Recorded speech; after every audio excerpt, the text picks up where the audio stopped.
liste énormément d'accords locaux. Comment vous allez gérer? Comment l'UMP doit gérer? Écoutez, l'UMP, elle doit décider une ligne, qui est la ligne qu'elle imposera à ses candidats. Voilà. Et il va falloir qu'elle tranche dans ses instances internes pour savoir quelle est la ligne. Et puis chacun, à ce moment-là, en tirera les conséquences pour lui-même. Voilà. Et ceux qui transgressent, qu'est-ce qu'on en fait? Parce que c'est ça le problème, c'est qu'au fond, il y a une ligne et puis chacun s'en affranchit. Mais c'est pas compliqué pour un parti, quand on transgresse les devoirs qu'un candidat a lui-même accepté quand il a demandé l'investiture, eh bien, le candidat est exclu. Voilà, les choses sont très simples. Donc avec les nouvelles règles de l'UMP, François Fillon serait exclu du parti. François Fillon, pour l'instant, il n'a pas passé d'accord. Hein. Il a ouvert une brèche qui, à mon avis, est politiquement et moralement condamnable. Maintenant, il faut décider de ce que feront réellement les candidats. Est-ce que François Fillon est décidé, mais il ne se présente pas à des élections municipales, donc on ne verra pas soutenir des candidats qui, au second tour, diraient ah, je trouve que ces gens-là sont moins sectaires, et donc je vais faire une liste avec eux, qu'ils soient socialistes ou qu'ils soient au Front National. Il va falloir qu'il clarifie davantage sa position. Je suis moi très étonné, je pensais au début qu'il allait le faire tout de suite.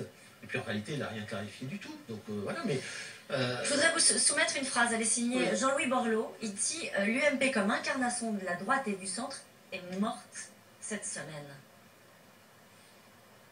Je pense que si on continue dans cette voie, dans cet invraisemblable désordre et dans ce genre de coup politique, oui, l'UMP va avoir un problème quant à ce qu'elle incarne. Mais voilà, François Fillon, avec toutes ses qualités et tout son prestige d'ancien Premier ministre, n'est pas l'UMP à lui tout seul. La question de fond, si on entre un peu justement sur le terrain des idées, c'est qu'est-ce qu'aujourd'hui l'UMP peut dire à cette droite-là, à ses électeurs qui sont tentés par le Front National? Qu'est-ce qu'elle peut leur dire, au fond, après autant d'années au pouvoir? Est-ce qu'il faut leur parler à eux, précisément? Non, mais il faut parler à tous les Français. D'abord, il ne faut pas s'occuper... Moi, je ne comprends pas cette obsession qu'il y a à s'occuper du Front National, de savoir comment on se positionne. C'est pas un sujet, la versée du Front National? Mais non, c'est pas un sujet. Le sujet, c'est qu'avons-nous... Dites très bien, qu'avons-nous à dire aux Français? Voilà, qu'avons-nous à leur dire? Si nous n'avons rien à leur dire, le Front National continuera à monter. Si nous n'avons rien à leur proposer, si nous ne sommes pas capables de trouver des réponses à leurs angoisses, à leurs souffrances, à leurs espérances, eh bien, le Front National continuera à monter. Les extrêmes monteront. Nous, on revient à la conversation du début. Nous sommes confrontés à une crise terrible, crise de société, crise de civilisation, crise économique et sociale. Si on n'a rien à dire aux gens, les extrêmes en profitent. Voilà, si la seule chose qui restera, ce sera tous pourris, tous incapables, voilà, c'est... Chaque jour qui passe nous rapproche un peu plus du pouvoir, dit Marine Le Pen. Est-ce que vous pouvez imaginer le Front National au pouvoir? Bon, moi, je ne fais pas de politique fiction, et donc pour l'instant, la seule chose qui m'intéresse avant que la démocratie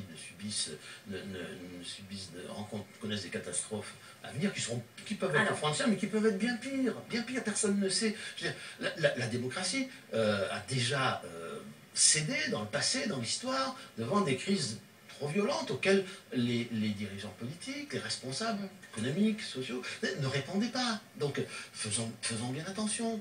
Il y a une crise, nous devons y répondre. Alors justement, voilà, le gouvernement n'y répond pas. Est-ce que nous avons des réponses?